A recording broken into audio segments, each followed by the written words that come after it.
The Nashville Soundbite presents This Week in Country Music, March 28th through April 3rd.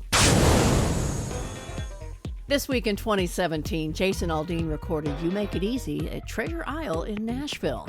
At the time, he talked about acting in each song he records. Growing up loving country music, I mean, that's just part of it. You know, that's some of the best songs, some of the best material you can have are sort of the heartache songs. And, you know, I look at it like being an actor, man. It's like, you know, you can relate to those things. It doesn't necessarily have to be how you feel now or whatever. You know, I think it's just a matter of almost like getting in character for the song, you know, and it's the same thing on stage every night, you know, sort of putting yourself in that spot so that you can kind of sing it with a little more conviction and people can believe it a little more. This week in 2012, Taylor Swift's Hours went to number 1 on the Billboard Country Singles Chart. At the time, Taylor told me about how she was not losing her childhood.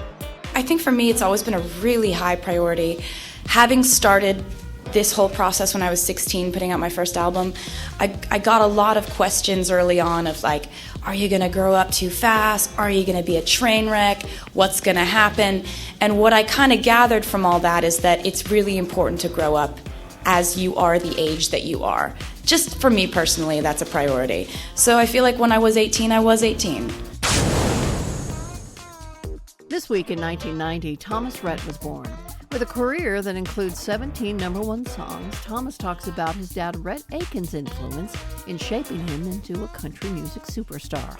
You know, when I think about who taught me to sing in the first place, it was my dad. And still to this day, I think my dad is one of the best songwriters, best performers that I've ever gotten to witness. And so being able to just kind of watch him write songs at 8 years old and go on the road with him at 9 years old and get to go sing in his encores on the road, I feel like Dad has been the main influence on me vocally and me as a songwriter and as a performer. And so I owe Dad a lot of credit for being here today.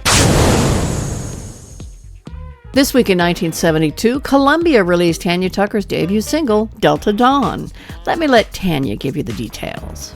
I'm Tanya Tucker. On this day in 1972, Columbia releases Tanya Tucker's debut single, Delta Dawn. The original record was my favorite. I remember everything about recording it. I remember the session players. I remember I had my dad play it. I said, Daddy, just play it, and play it until I go to sleep. So I'll wake up singing it.